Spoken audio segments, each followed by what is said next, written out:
my name's Lucy, and I really don't like to be the center of attention. Until I decided to make myself the center of the whole world's attention, and now my life is totally destroyed. As far back as I can remember, I've loved taking photos, the hidden stories they tell, the raw honesty in a single frame, and, most importantly, it keeps me behind the lens and never in front of it. Achoo! Now, I know what you're thinking. Fancy rich girl gets a fancy camera and can coast through life while spending her time taking photos of fancy things. But that's not really the case. Sure, my dad is one of the wealthiest people in town, but you'd never know it from the way he treats me. He's never bought me any branded clothes, never spoiled me at a 5-star restaurant. He's never even given me a birthday present, come to think of it. He'd rather use his money on his fat cat clients so they can keep making each other richer and richer. In fact, he didn't even buy me this camera. That was a gift from my best friend Taylor's mom, Miss Margulis. Wow, thanks, Miss Margulis. Are you kidding? Thank you for coloring our lives with such wonderful photography. And please, call me Regina. Miss Margulis? Regina, was like the mother I never had. My mom left us when I was 4. I don't remember much, but I know for sure that that's when my dad's heart started freezing over, until the man I once knew had become a full-grown yeti with a glacier for a chest. When are you gonna stop with this photography nonsense? How are you gonna ever make any money with that stupid stuff? Needless to say, I spent all my time at Taylor and Regina's. It didn't bother me that they could only afford an air mattress to sleep on, or that we ate microwavable meals every night. It was the one place that felt like home. And then, when I was in the 10th grade, everything changed. Regina got sick, couldn't work anymore, and could barely keep up with household expenses, let alone afford the surgery that would make her healthy again. I tried asking my dad for help, but that went as well as you'd expect it to go. What am I, a walking ATM? You need money, you earn it. Just like I had to. I began to feel guilty that I'd been practically living there without contributing so much as a single dime. I even offered to sell my camera. Absolutely not. You don't owe us anything, Lucy.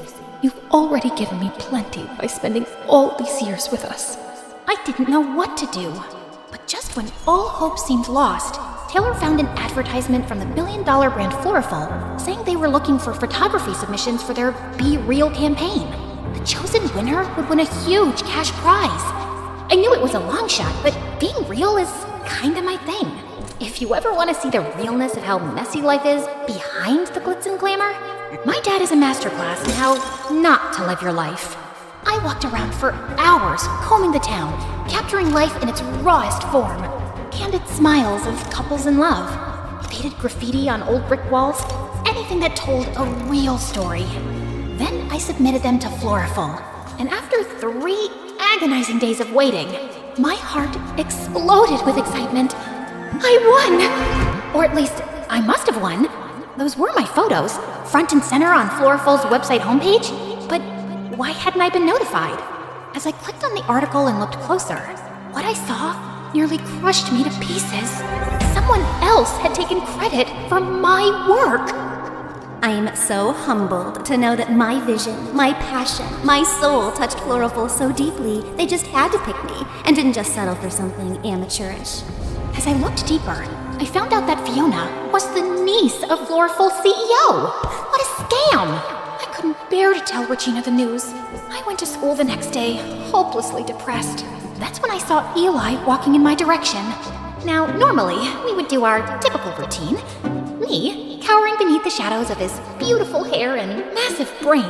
Him walking by like I was a particularly uninteresting ficus. But this time was different. This time, he was walking straight towards me. Hey, you're Lucy, right? Well, I can be a Lucy if you want me to be. But your name's Lucy, right? Like Lucy with a C? Yeah, Lucy with a C. How smart. Some people think it's with an S. One guy thought it was a Q, but he was an exchange student, so I guess that doesn't count. Okay, Lucy. My name's Eli. I'm the editor for the school paper, and I saw some of your photos. They're brilliant. We're looking for a photographer for our next big story. Only problem is, we don't exactly have a story yet. Well, there was a fish that went missing from a classroom, but that's not exactly Pulitzer material. And then, under the weight of the pressure and sadness and indignation of losing what was rightfully mine, my shyness evaporated. I burst out and told him everything. I told him about Taylor and Miss Regina, and the Be Real competition and Fiona. And I watched as I saw a side of Eli that I had never seen in all those years of pretending not to gaze at him from afar. He was mad, like fuming mad. How could they do that to you? After all the great work you put in? That's outrageous! I couldn't believe it. The smartest kid in school, and third most handsome by gossip's consensus, was angry on my behalf. Eli vowed to go forward with the story in the school paper. But first, we had to find Fiona. As an investigative journalist, I know a lot more than I probably should. Like what? Like Fiona's address, for example. We got into Eli's car and sped to Fiona's house. I felt more alive and more assertive than I have in years.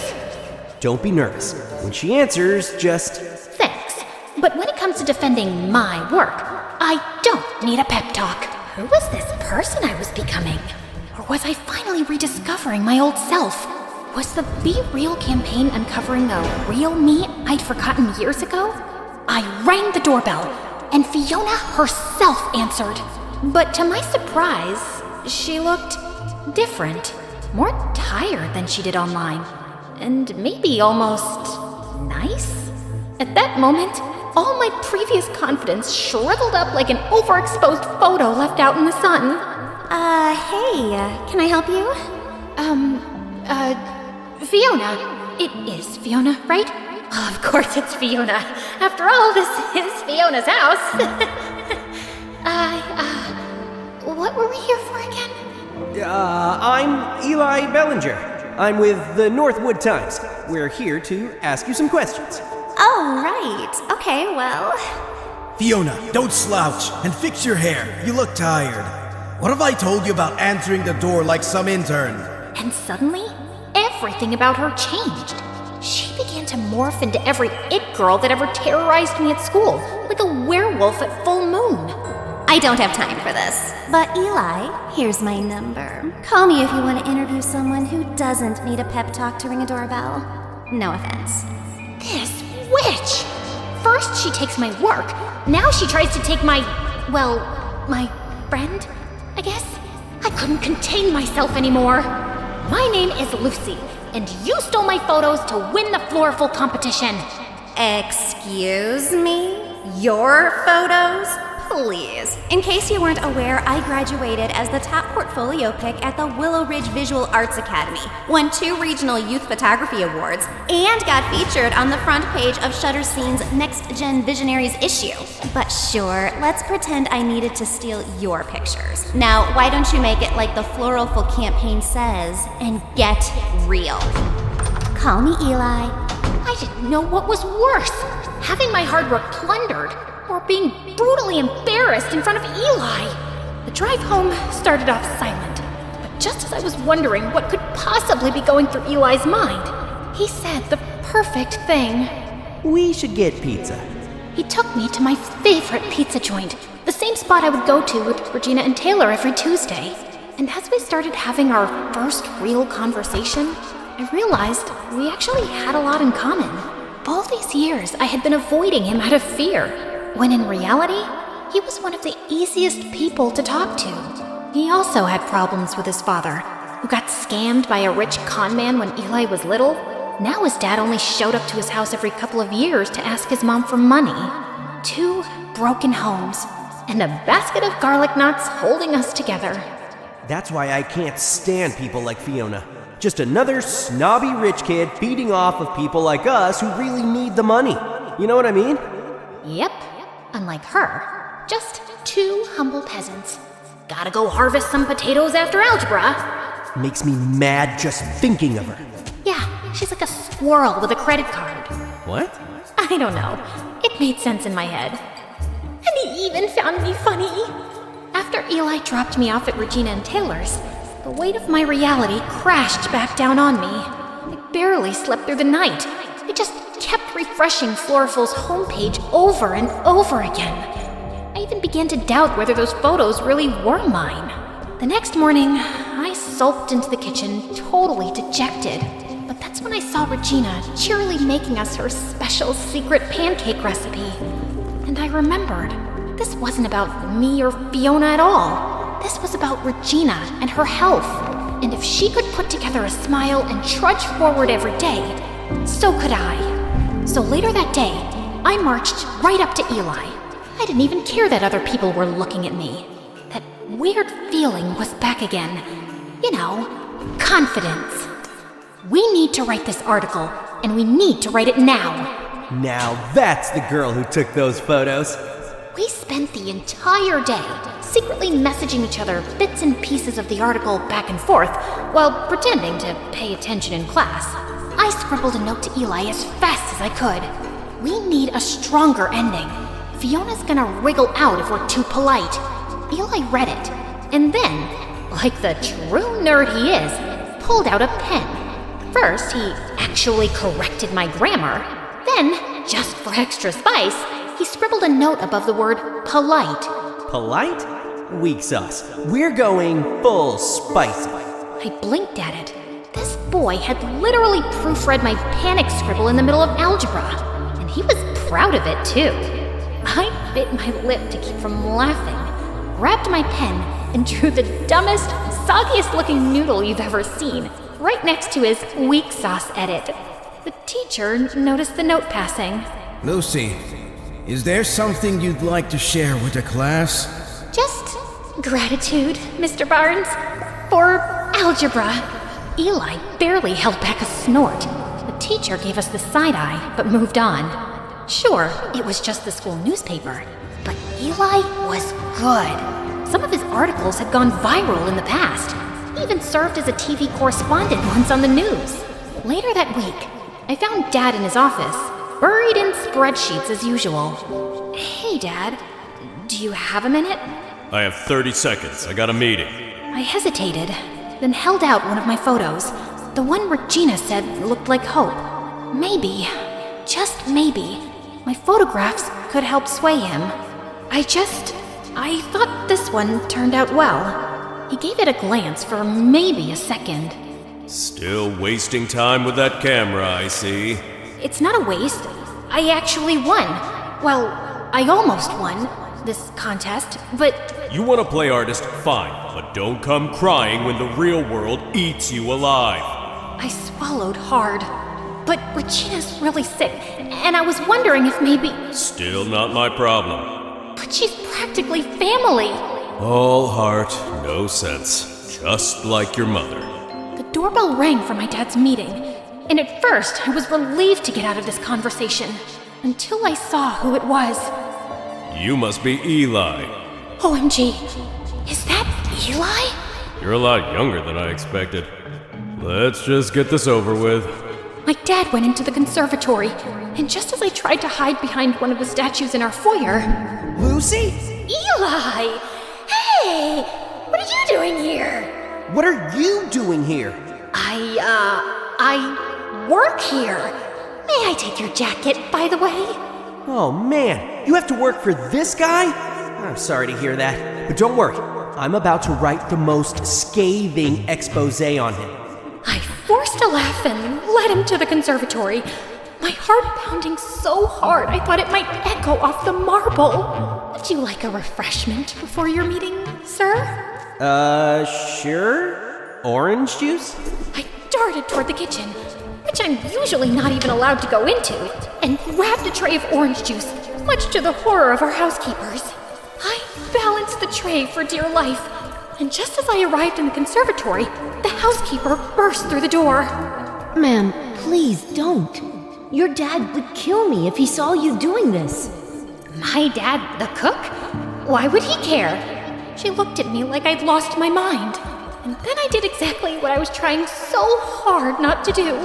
I tripped and spilled the juice all over my dad's favorite antique rug. To my dad, this was a nightmare. To Eli, it was a bright, sticky confession. I'm a journalist, Lucy. I know a lie when I see one. I couldn't say anything. I just stood there, frozen, orange juice pooling at my feet. The next day just so happened to be the day our article about Floriful was supposed to come out. I checked the school newspaper, but the front page was just a dumb story about our school mascot's favorite rock and roll bands. In fact, the whole entire paper and its corresponding website didn't have a single story from Eli anywhere, which almost never happens. I looked for him all over the place, but he was nowhere to be found. That night at Taylor and Regina's, I felt both embarrassed and abandoned. And just when I thought things couldn't get worse, I received an email with a subject that said, "One more photo to add," from a sender that made my stomach drop to the floor. Fiona. I clicked on it, and there, enlarged on my computer screen, was a horrifying picture of Fiona and Eli? And she had her arm around him? I couldn't make up my mind about whether to throw up on the screen or smash my computer to pieces. But instead, I sprung from my chair and marched all the way down to Eli's front door. No more Miss Shy Girl! I got there just as he arrived in his rickety old car. Care to explain where you were? I had an interview. An interview. Then what's this? So what? I can't interview someone anymore? She apologized for the way she acted. She said she gets defensive when it comes to her work and explained she was out of line. Her work? Eli, she's lying. And what about you? Do you really need this contest money after all? Look, I'm sorry I lied about my dad, but you don't understand. Save it, Lucy. I just don't know what to believe anymore. You're just another spoiled rich kid, too. Wow. You know what? I'm gonna go storm off home. And you know why? Because I don't have my dad's car to drive off in, or my dad's money to call a cab home, or my dad's love to come pick me up. But yeah, I'm real spoiled. For the next couple of weeks, I redirected my efforts. I'd spent so much energy fighting Fiona that I'd forgotten how great it was to spend quality time with Taylor and Regina. We settled back into our routines. And truth be told, I settled back into my shyness. Being behind the scenes started to feel comfortable again. But I could tell Regina was still in pain, and she really needed surgery. Even worse, Floriful had the nerve to advertise an upcoming Q&A with the special winner of their Be Real campaign. Not me, Fiona. A couple of days later, I found a note stuffed in my locker. Meet me behind the library. Yeah, no thanks. I threw it straight in the trash. The next day, there was another one. Please, it's important. Trash. Third day. I'm sorry, at least hear me out. Trash. Hey, I was perfectly happy never speaking to him again. Mostly. A few days later, I was just minding my own business, walking home, backpack slung over one shoulder, dreaming about microwavable mac and cheese. When suddenly, a bag slipped over my head. I knew high school would kill me! Then someone shoved me into a car. 20 minutes later, they plopped me onto a chair. I thrashed around like a feral raccoon until the bag was finally lifted. And standing there, looking way too proud of himself, was Eli. Relax, it's just me. You kidnapped me? You left me no choice. I glared at him, panting like a cornered cat. And then he pulled out his secret weapon. A sad, crumpled bag of garlic knots. Truce? I stared at the bag, then at him, then back at the bag. Some battles aren't worth fighting. You're lucky I'm weak for carbs. I'm so sorry. I know it'll be impossible to make up for what I said to you, but I have a surprise that might help. I braced myself for, I don't know, a heartfelt speech. Instead, he pulled out his laptop, and front and center was that same disgusting photo of him cuddling up with Fiona. Eli? If this is some sort of twisted joke, it is not funny. No, Lucy, seriously. Look closer. I was about 2 seconds away from hurling his laptop into the sun, but then he zoomed in, and there it was, hiding in the background of that gross photo, Fiona's email inbox. A whole page of messages, including one that said, "Like and subscribe to MSA, or I steal your work." Just kidding. But seriously, you should. Anyway, there, between all the junk mail and regrets, was a message from her uncle, the CEO of Floriful, with a subject line that read, Be Real contest winner, Lucy Roth, dated 2 whole days before Fiona was announced as the winner. As much as I tried to stay mad, a tiny, smug grin betrayed me. Well, this doesn't excuse how you treated me, but I'll admit, it's a good catch. However, you're writing the article this time. I think we're gonna need more than just a photo. Otherwise, she'll be able to say it's fake. We need to catch her off guard.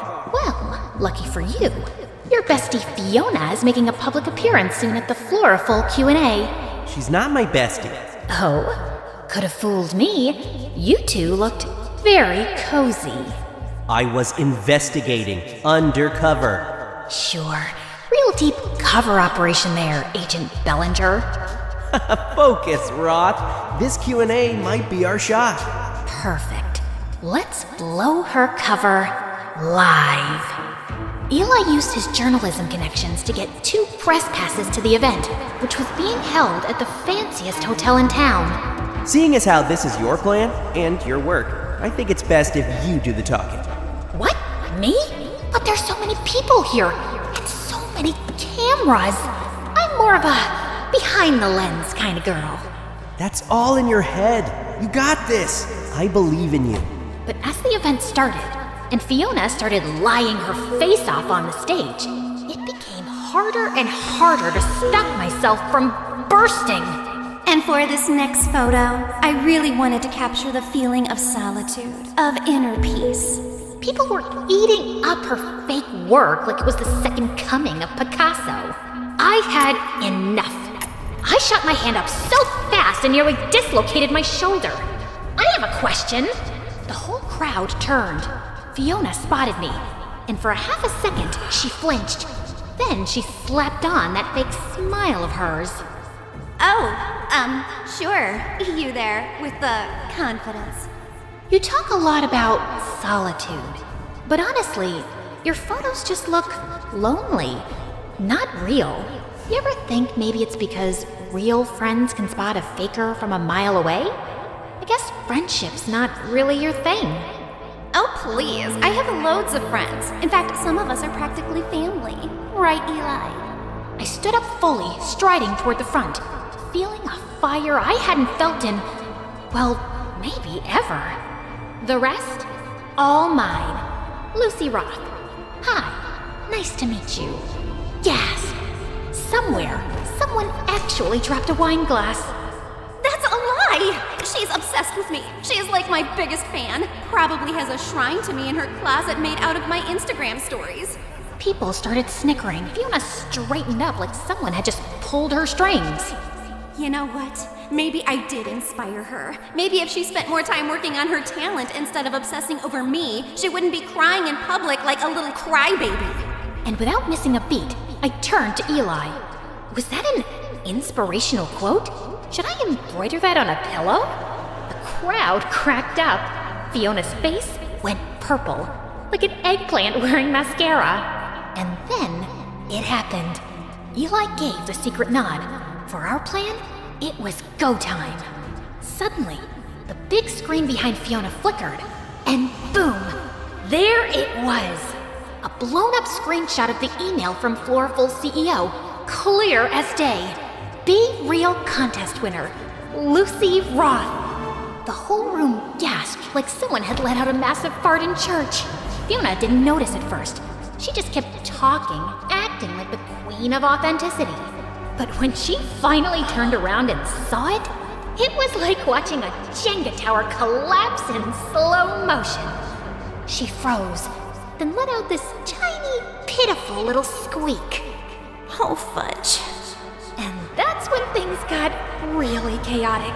Her dad practically launched himself onto the stage, flailing like a businessman who had just lost a deal. That's a fake! Security! Remove her! I barely had time to panic before a squad of security guards came barreling toward me like I was some kind of criminal mastermind. I braced myself to get dragged out by my hair, but then Fiona absolutely lost it. Stop! And when I say the whole room froze, I mean like a Disney movie where time just stops. Fiona stood there, shaking like a soda bottle about to explode, and croaked out. She's right. I stole the photos, okay? I stole them because I just wanted my dad to finally look at me the way he looks at his stupid golf trophies. I swear you could hear a pin drop. Even the security guards looked awkward. Then, and I'm not making this up, Fiona grabbed the Be Real trophy off the podium and shoved it into my hands like it was a hot potato. You're more real than I'll ever be. And then she ran off stage, sobbing into her overpriced designer scarf, with her dad stumbling behind her, yelling something about lawsuits and PR disasters. Meanwhile, I just stood there, on stage, holding the trophy. And for once, I didn't feel like hiding behind a lens. I stood tall. Cameras flashed. People clapped. And somehow, in the middle of all that chaos, I finally felt seen. By the next day, the story wasn't just in our school newspaper. It was everywhere. Suddenly, I wasn't the girl behind the lens anymore. Floriful's CEO scrambled to fix the mess, even doubling the cash prize. It was enough to pay for Regina's surgery, and maybe open a few new doors for me too. I got a scholarship to the Bernbart Journalism Institute. I was thinking you could, maybe you could apply too? Because, every writer needs a good photographer, right? When I got home, the last thing I expected to see was the school newspaper framed on my dad's desk, next to a cup of cold coffee and a spreadsheet, like it had always belonged there. That one, that's your photo, right? Yeah. He nodded, like he didn't trust his own voice. Then he added, I didn't know you had that kind of eye. Your mom, she used to see the world like that too. He didn't say, I'm sorry. He didn't say, I'm proud. But he left the frame right there. And that was enough. For now. I'm not sure how you noticed all that. I don't know, Dad. I guess it's just called being real.